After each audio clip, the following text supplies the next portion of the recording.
자, 여러분 저희가 어렵게 모신 돈쌤 강의 잘 들으셨나요? 돈쌤이 강조한 거는 재테크 하기 전에 내가 받는 연봉을 제대로 읽을 수 있어야 된다라고 하셨는데 처음에 제가 얼마 받느냐 뭐 이것만 관심이 있잖아요. 근데 사실 돈을 받아도 명세서에 보면 뭐 칸이 되게 많고 같은 250이라도 어떤 그 항목으로 받느냐에 따라서 나중에 퇴직금 문제라든지 연봉 3천에 계약했다고 해서 월 250만 원 받을 줄 알으셨나요? 근데 막상 급여를 받아보니까 200도 안 되는 경우가 있을 수 있어요. 왜 그러냐면 연봉을 구성하는 항목을 제대로 들여다보지 않았기 때문입니다. 그 항목을 보려면 연봉 계약서를 봐야죠. 연봉 계약서에 설 상여금 포함이라고 쓰여 있으면 내가 월 받는 실수령이 조금 적을 수도 있겠다라고 생각하시면 편할 것 같아요. 근로계약서 쓰실 때 잘 확인해 보셔야 됩니다. 회사 입장에서는 내가 1년에 3천 준다고 했지 한 달에 250만 원 준다고 계약을 한 게 아니잖아요. 그 연봉에는 추석 상여금이나 설 상여금 같이 비정기적으로 주는 상여금이 포함될 수도 있어서 나는 그냥 한 달에 200만 원만 줄게 라고 해도 법적으로는 문제가 없는 겁니다. 이 각각의 항목을 해석할 수 있어야 만에 하나 내가 부당하게 내고 있었던 세금이나 뭐 그런 수당들이 있었다면 돌려받을 수 있겠죠. 그래서 오늘 연봉 총 정리 시간을 가져보도록 하겠습니다. 급여 명세서 양식은 회사마다 다른데 보통 기본급이 있고 뭐 수당이 있고 또 여기에 공제 항목이 있고 추가 정산되는 부분이 있을 거고 결국엔 내가 받는 실수령액이 찍혀 있을 거예요. 여기서 기본급은 법적으로 최저시급 이상이어야 돼요. 그런데 2020년 기준으로 180만 원 정도 되거든요. 그래서 내가 만약에 지금 받는 기본급이 180만 원보다 적다? 그러면 불법입니다. 그리고 급여 명세서를 살펴보면 뭐 이런저런 수당이 붙어 있을 수도 있어요. 식대라든지 뭐 육아수당 이런 수당이 있을 수 있는데 이런 수당은 대부분 비과세입니다. 비과세는 말 그대로 세금을 부과하지 않는 항목이라는 건데 근로자도 세금을 내야 하지만 기업도 똑같이 세금을 내야 되거든요. 그래서 보통 기본급을 좀 적게 책정하고 수당을 높여주는 방법으로 연봉을 채워주려고 하는 편입니다.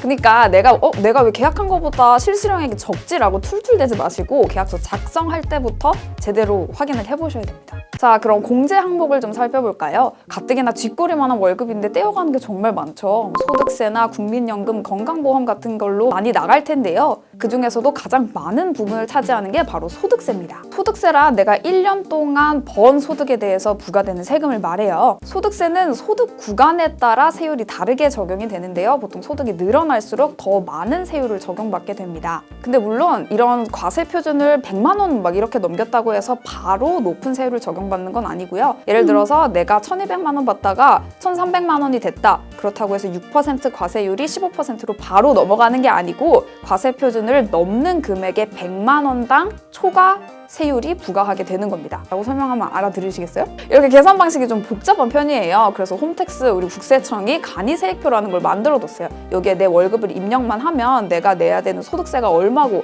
뭐 여러 가지 세금을 얼마나 내야 되는지 다 보여주거든요. 그래서 한번 접속해 보셔서 확인해 보시면 좋을 것 같습니다. 물론 홈택스 아니더라도 뭐 네이버나 이런 검색 기능을 잘 활용하시면 요즘 이런 서비스 제공하는 기관들이 되게 많거든요. 그럼 뭐 소득세를 어떻게 하면 아낄 수 있을까요?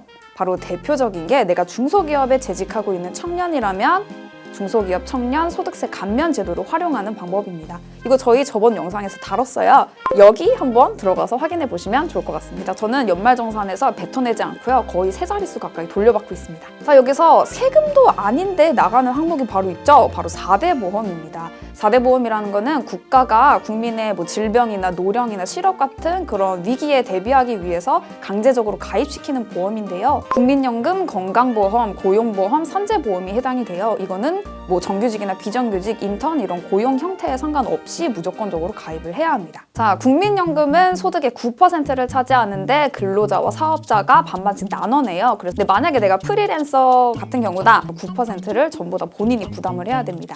그 다음에 건강보험은 6.67%인데 이 역시도 근로자와 사업자가 반반 나눠내고요. 고용보험은 1.6%라 나는 0.8%만 내면 됩니다. 이 요율에 따라서 제대로 내 세금이 나가고 있는지 확인해 보세요. 자, 그런데 4대 보험에는 아까 말씀드렸다시피 산재보험도 있죠. 근데 급여 명세서에는 산재보험이 있으면 안 됩니다. 왜냐면 이건 100% 회사 부담이거든요. 그럴 일은 별로 없을 것 같은데 만약에라도 내 급여 명세서에 산재보험이 찍혀 있다. 그러면 바로 신고하시면 됩니다. 불법이에요. 자, 여러분 이제 연말이고 하니까 성과급이나 상여금을 받는 분들이 굉장히 많으실 거예요. 근데 여러분 상여금이나 성과급에도 다 세금이 부과되는 사실 알고 계셨죠? 상여금은 근로기준법상 임금에 포함되기 때문에 그 다른 근로소득과 함께 과세 대상이 돼요. 그런데 문제는 상여금을 받으면 갑자기 내 소득이 올라서 과세 표준을 넘겨버리는 경우가 있어서 갑자기 더 많은 소득세 세율을 적용받게 된다는 겁니다.